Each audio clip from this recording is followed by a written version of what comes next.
Okay, so we left off at the last few minutes of the first hour talking about that ratio of areas. But let's look at what happens if we have a three-dimensional object. So yes, we're going to have to draw another box. I can draw 3D boxes. Just none of the other shit. Okay. Sometimes. They're difficult.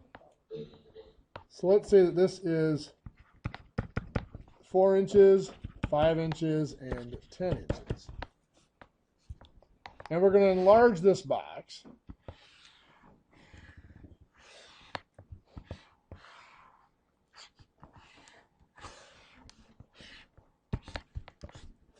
So this side is now 8 inches. What's this side going to be? Well, the 4 became 8. It doubled.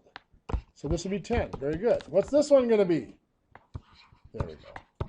20 inches. So each of the sides doubled.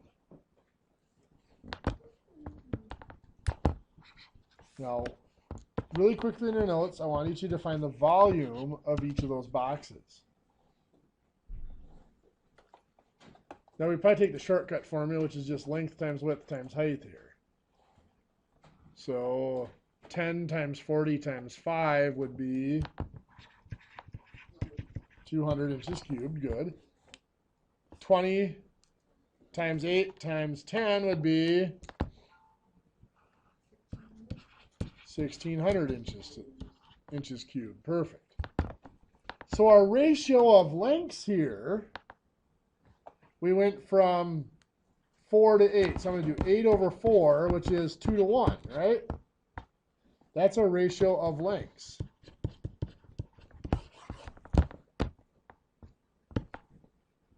Our ratio of volumes, however, 1,600 over 200. If I reduce that, I get 8 to 1. Is this the ratio of lengths squared? It's now cubed. Very good. If I did 2 over 1 and I take it to the third power, or cube it, 2 to the power of 3 is 8. 1 to the power of 3 is 1. So the ratio of volumes is the ratio of the lengths cubed, or to the third power.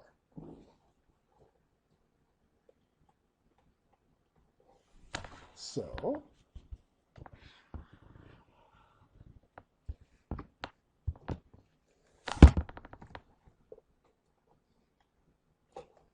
let's say I take some really weird shape like this. Oops, 10. What's that? Kind of looks that way, doesn't it?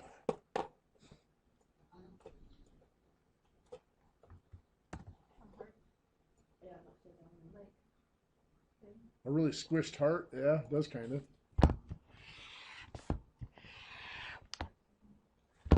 And let's say that this one has a height of 12 inches.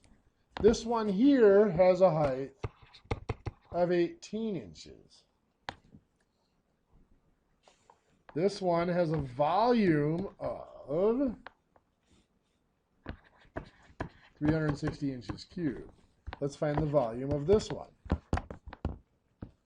Well, our ratio of lengths is the 12 becomes 18, doesn't it? Mm-hmm. Now we're going to cube this. So if we can, it'd probably be easier to reduce this a bit if we could. 12 over 18, both of those can be divided by 6. That gives me 2 to 3. There's my ratio of lengths. Now to get my ratio of volumes, what am I going to do to that? Cube it. What is 2 to the power of 3? 8. What's 3 to the power of 3?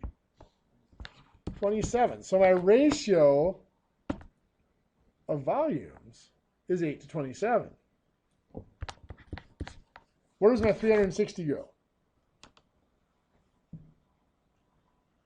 Oh, is it from the, yeah, it's from the small figure, so it goes on top with the smaller number. So we can cross multiply and divide, and we will get what?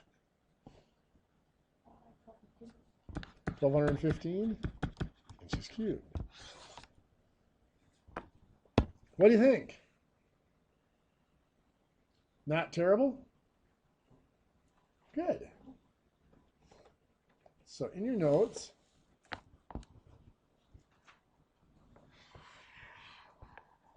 of course, the first challenge is going to be drawing this thing.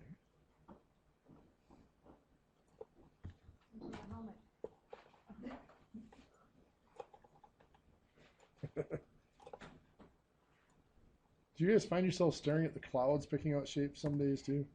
Yes. You do? You're actually pretty good at it.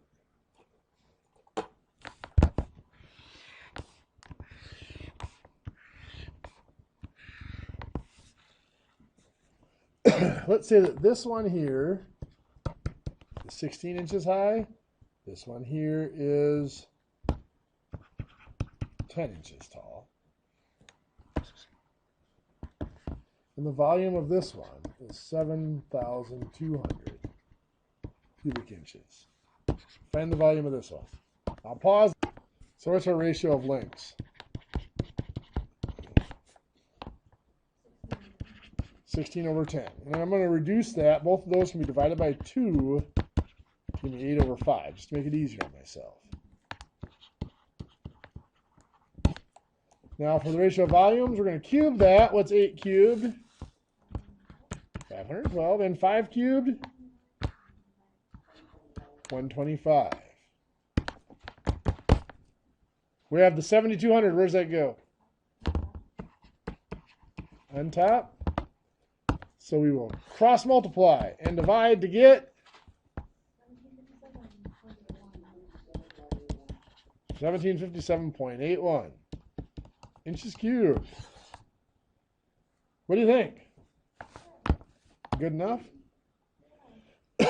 Okay, well, we're still going to stick with geometry, but we're going to do a pretty big change of gears here. And we're going to look at representing pairs of numbers, related pairs of numbers. In fact, we call them an ordered pair.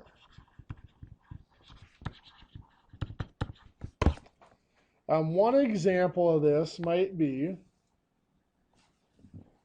if it's a business owner, you might say if you pay for a commercial, and let's say you pay for it to air 8 times over the course of an evening. And the next day it brings in, you survey your customers as they come in, and 7 customers say that they came in because of they heard that advertisement the night before. So we have a relationship there. Airing the ad 8 times brings in 7 customers. Now we want to represent those numbers together.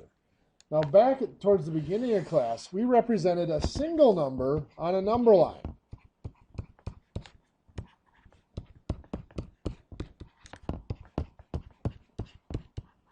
And we had a couple of different ways to represent numbers.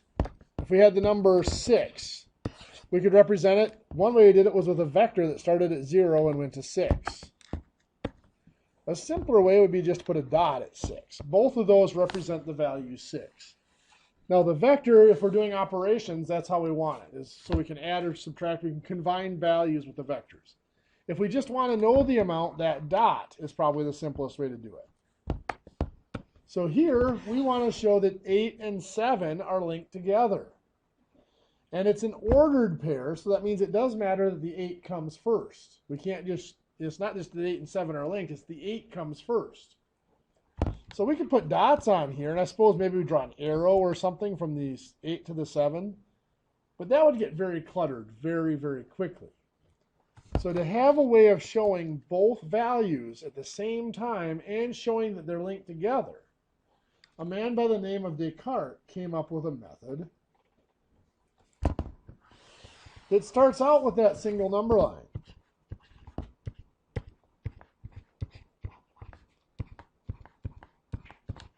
Put the positive numbers to the right, negative numbers to the left, just like always.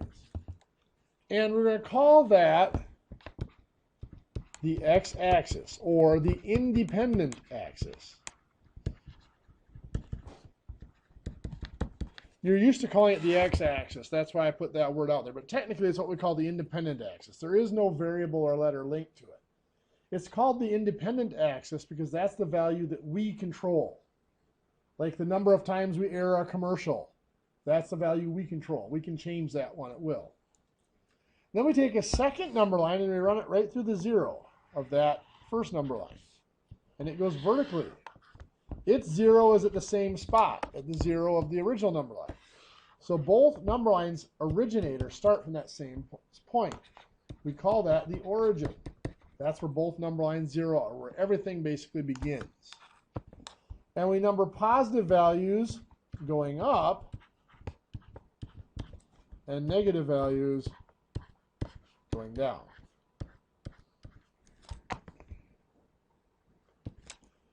That vertical axis is called the dependent axis.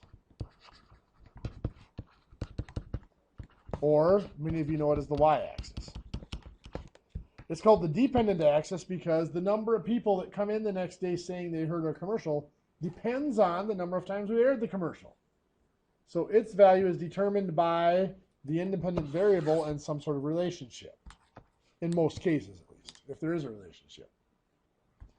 So we had the value 8, commercial aired 8 times, 7 customers came in. So we have 8 here on the x-axis, 8 times the commercial aired. And then on the dependent axis, 7. 7 customers that came in saying they heard the commercial. To represent that those numbers are linked,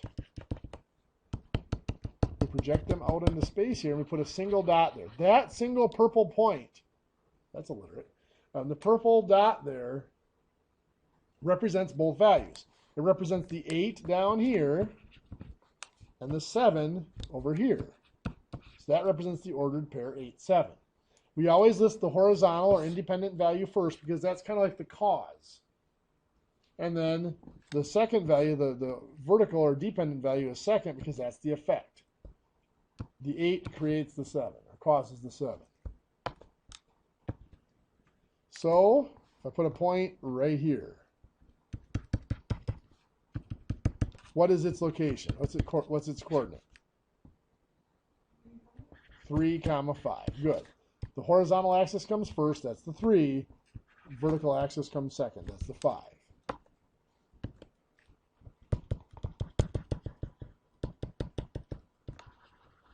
What's that point? Perfect. On the x-axis or horizontal axis, -7. On the dependent axis or vertical axis, that is 2. So -7, 2.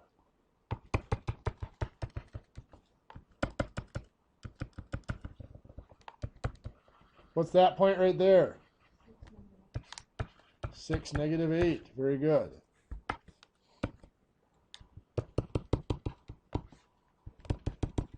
How about that point? -4, -5. Good. Anybody have questions as to how we're naming the ordered pairs for these points? Okay. We always name the independent or the horizontal axis first, and then the dependent or vertical axis.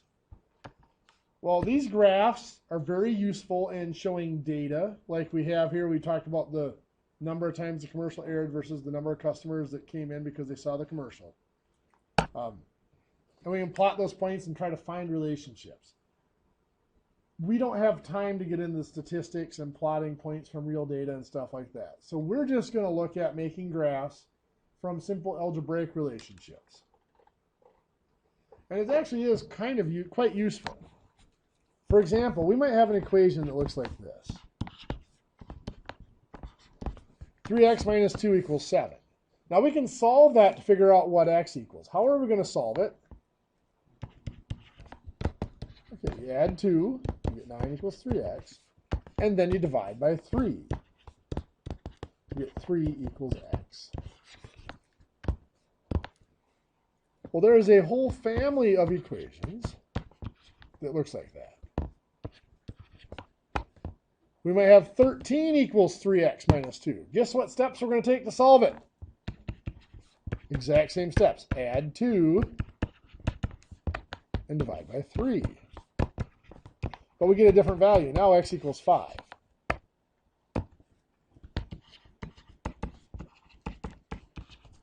We have 22 equals 3x minus 2. Well, again, we're going to add 2. 24 equals 3x and divide by 3. Now, x equals 8. Equations like this, where it's the exact same steps to solve them, are what we call a family of equations. And we can represent that whole family of equations with a simpler expression. Y equals 3x minus 2. And what that's representing is we can change the values of y, and it'll change the values of x. More correctly, actually, the value of x changes the value of y. For any value of x, we can find a value of y that'll make this equation true. So now what we can do with that is we can make a table of x values and y values. And I'm just going to pick values to try for x, like -3, -1, 0, 1, and 3. I'll write this over here so I have it. 3x minus 2. If x is -3, y is going to be found by putting -3 in for x. So 3 times -3 minus 2. What's that give us? -11. That gives us an ordered pair, -3, -11. If x is -1, this is 3. We replace x with -1.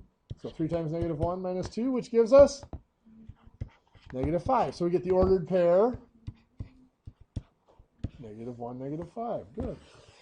If x is 0, 3 times 0 minus 2 is -2, giving us the ordered pair, 0, -2. If x is 1, we have 3 times 1 minus 2. Yeah, 3 times 1 is 3, minus 2 is 1. Giving us the ordered pair 1, 1. If x is 3, this is now 3 times 3 minus 2, 7. Yeah, 3 minus 3 is 9, or 3 times 3 is 9, minus 2 is 7. Giving us the ordered pair 3, 7. So now we can graph this.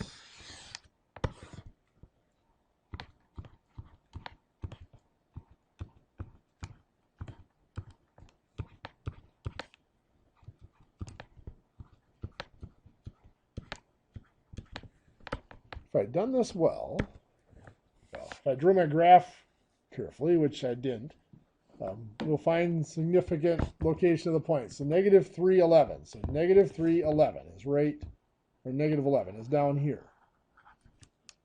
And I'll room just a little bit. -3, -11 down there. -1, -5. So -1 here, -5 there. That's right there. 0, 2. So 0, or 0, -2. 0, -2 is right there. 1, 1. So 1 here, 1 there. 3, 7. So 3, 7 is right like that. If I drew my graph carefully, those points all lie on a line. It's called a linear equation. It creates a line. Some people ask me, does it have to be straight? Well, a line is straight. So saying a straight line is kind of redundant, but I do it myself sometimes too. If it's not straight, it's just called a curve. Now, not all graphs are going to create a line. Some graphs might look like this one.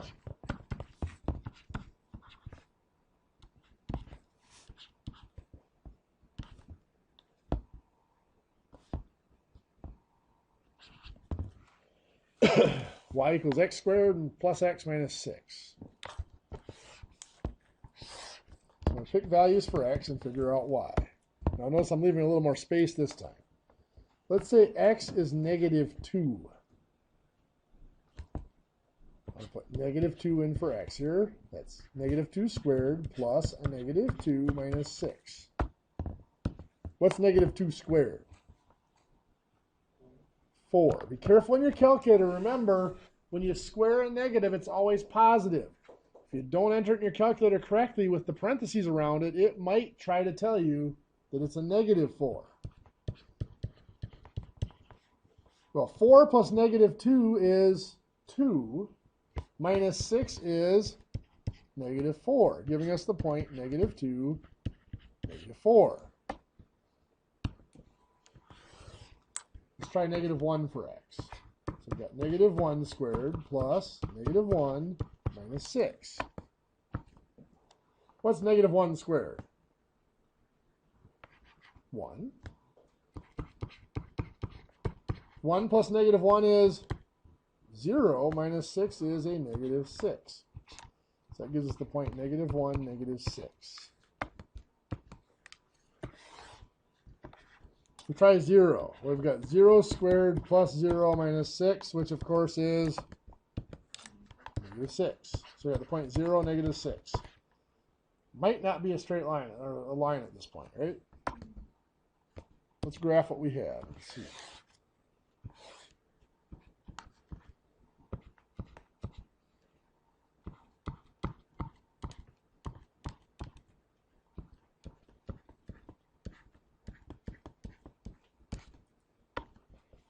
Well, we have the point negative 2, negative 4 is right here. Negative 1, negative 6 is here. 0, 6 is there. Definitely not a line. Let's keep going. Let's try a positive 1. We have 1 squared plus 1 minus 6. 1 squared is 1. Plus 1 is 2. Minus 6 is negative 4. So we've got 1, negative 4 here. Let's put that point on our graph. 1, negative 4 is right there. Looks nice and symmetrical so far. Let's keep going. Let's try 2. 2 squared plus 2 minus 6. What's 2 squared? 4. 4 plus 2 is 6. Minus 6 is 0. So we've got 2 comma 0. So I've used what would normally be one of my typical sets of values for x. At this point, I look at that and I really can't quite make out what shape this is. But I use the points I already have to figure out where I need to find out more. I'm looking at this, I really should know what's going on over here, shouldn't I? Let's try x equals negative 3. It'll tell me what's going on over there. Now again, the only reason I'm picked out x equals negative 3 is because I don't know for sure what my graph does over there. So let's try that. Negative 3. Well, it's negative 3 squared plus negative 3 minus 6. Well, negative 3 squared is 9. 9 plus negative 3 is 6. Minus 6 is 0. We get negative 3, 0. The symmetry is continuing. We could plot more points if we wanted to. At this point, I recognize this as a parabola. It's going to look something like that. Now, that word parabola, you don't necessarily need to know. It's just we have enough points that we can draw a curve through it. Anybody have any questions as how I came up with those points? Okay. Now, the next thing I'm going to do is I'm going to show you a worksheet here. And this worksheet is posted on Blackboard if you want to do it at home, because we're not going to get time to do it all in class.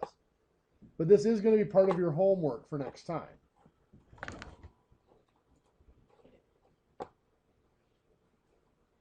Whoops.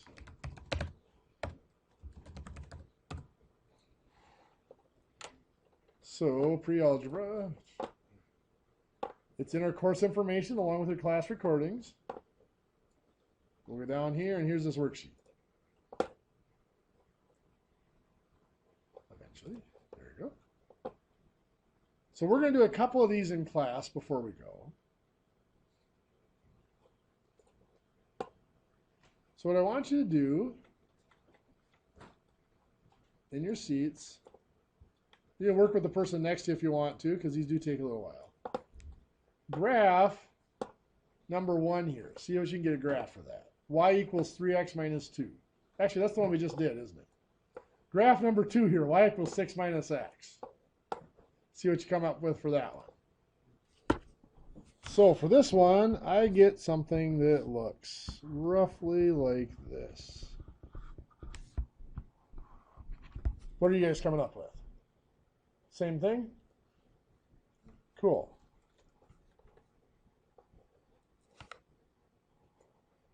I want you guys to try number 3. We'll do that one then.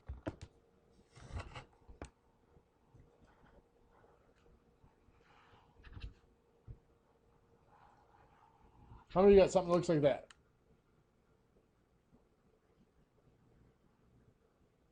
Perfect. Well, I think you got it down. So for tonight, there is a new homework.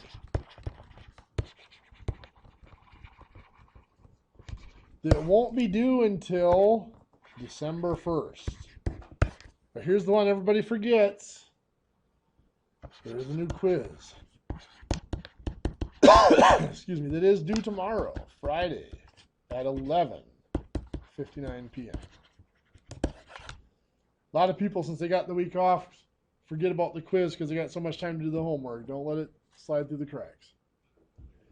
Okay, you guys have a great Thanksgiving. We'll see you in, like, what, 12 days, I guess. Wow.